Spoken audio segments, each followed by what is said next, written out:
We have such an unprecedented task ahead of us. My staff has been right out straight every day, every minute. Poll workers prepared for an unprecedented election day, from record numbers of absentee ballots to new procedures at the polls protecting voters from COVID-19. And now we are in the final countdown, just a few hours away from the first returns. Good evening, everyone, and thank you for staying with us tonight. I'm Jennifer Vaughn. And I'm Tom Griffith. There's a lot at stake on this ballot. The White House, the State House, and the balance of power both on Capitol Hill and in New Hampshire's legislature. And concerns about the coronavirus have already pushed absentee voting to a record high.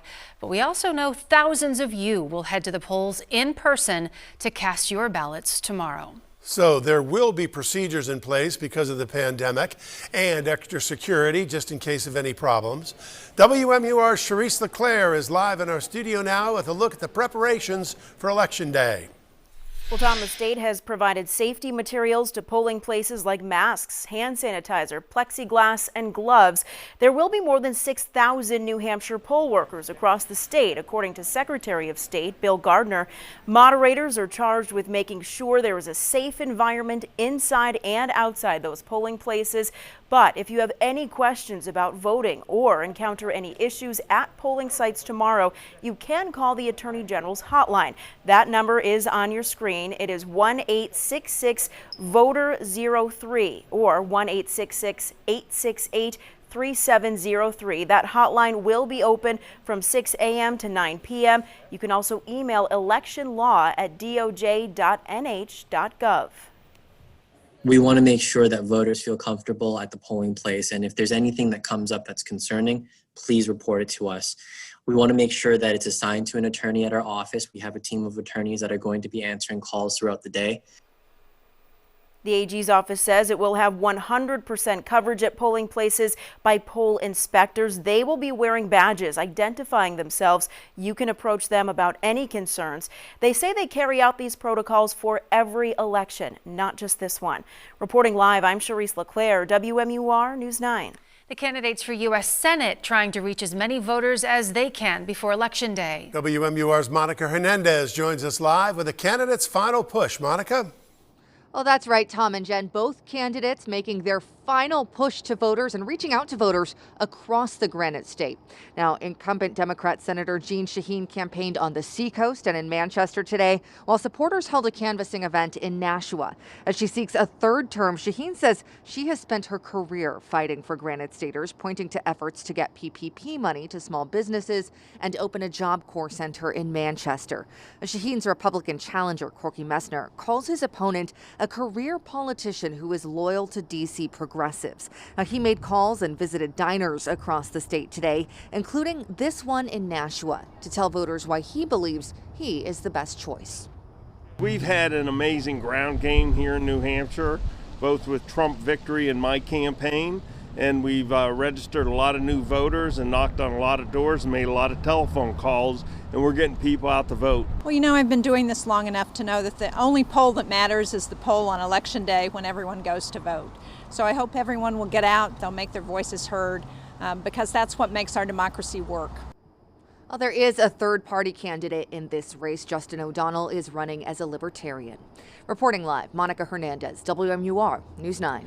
In the first congressional district race, incumbent Democrat Chris Pappas is hoping to secure a second term while facing Republican newcomer Matt Mowers. WMUR's Tim Callery is live now with a look at the candidate's final push for votes. Well, Jen, this will be one of the races to watch tomorrow night. Congressman Chris Pappas is facing a hard-fought challenge against Republican Matt Mowers. Now, Mowers is kind of a newcomer to the game. He's from Bedford, and he's making his first run at elective office, but he's no stranger to politics. In the past, he has served as the New Hampshire Republican Party Executive Director. He also worked in the Trump State Department, and tonight he has secured an endorsement from President Trump. Now, Mowers is hoping the president's support will help him flip the CD1 seat to red. Meanwhile, Pappas is banking on his experience to hold his seat. The Manchester native says his record in Congress proves he is the candidate to keep this district and New Hampshire moving forward. I think it's important that you look at our records and look at what we've been fighting for. I want to put health care and the economic well-being of the people of New Hampshire first, and I think it's going to take someone who knows New Hampshire to get the job done. I look forward to just being this independent voice on behalf of New Hampshire, someone who can work with Governor Sununu to protect the New Hampshire way and get to work. That's exactly what I'm going to do. We need to put the partisan politics in D.C. aside. Now, Zachary Dumont is a Libertarian candidate in this race. He is a Manchester native and currently serves on the town council in Newmarket. Reporting live, I'm Tim Callery, WMUR News 9. In the 2nd Congressional District, it's a rematch of the 2018 race. Democratic Representative Andy Kuster and Republican Steve Negron are vying to fill that seat once again. WMUR's Mike Cronin has the details on that race. On election eve, candidates are campaigning across New Hampshire. Representative Andy Kuster joined Democrats tonight in Manchester, hoping that she'll be reelected tomorrow for a 5th time. Earlier in Concord, the incumbent said there is so much at stake in this election, like people's health, the environment, and reproductive rights. She feels she's the candidate who can best represent New Hampshire's interests in Washington. Her opponent, Republican Steve Negron, campaigned in Nashua today, saying after 8 years of Andy Kuster, it's time for new leadership in Congress. Negron says a high voter turnout would benefit him in this race. The primary objective is, to reach everybody as much as you can, but, you look at how much people already voted, the people that we reached. I think probably 95% of the people have made up their minds, but that's why we're still out there calling and talking, because it's still that 5% that we can reach. Healthcare is on the ballot, making sure that we have a good plan on COVID-19. I'm just so disappointed in the leadership at the top. Our pre-existing conditions, making sure we have insurance coverage. Libertarian candidate Andrew Olding is also running against Kuster and Negron in the 2nd CD. Mike Cronin, WMUR News 9. Okay, let's bring in WMUR political director Adam Sexton again for some more on the race for the White House here in New Hampshire. So a lot of people wondering, will we see a repeat of 2016 here, Adam? Well, Tom and Jen, when you talk about that, I keep coming back to the city of Claremont, New Hampshire. In Sullivan County, about 12,000 people, 5,000 votes or so cast in 2016. This was long a traditional Democratic stronghold that voted for Barack Obama by considerable margins over both John McCain and Mitt Romney. And in 2016, a few days before the election, we were starting to hear from people out there that maybe we should take a look out here because Donald Trump was making serious inroads among the voters. And we went out there, and you never want to trust your eyeballs too much on this, but we saw so many signs for Donald Trump, and it wasn't just, your average yard sign. There were signs hanging from cranes. There were the signs that you would come to see more and more of around New Hampshire, the homemade plywood signs, just a tremendous amount of enthusiasm for the Republican candidate out there. And sure enough, when it came time to vote in 2016, Claremont flipped to Donald Trump. The city, as you can see here, it could be dropped into any major Rust Belt state in the Midwest, and it has a very similar voting pattern, that sort of white working class group of people that President Trump was able to connect with so well. So the idea is here, what will happen to Claremont in 2020? Will President Trump be able to carry this town again, or will it slide back into the more traditional mold that it has been in the Democratic mold for the last few election cycles? The Democrats paid a lot of attention to this city during the first in the nation primary. Pete Buttigieg visited 4 times. It was one of the few places that Kamala Harris campaigned in when she was here.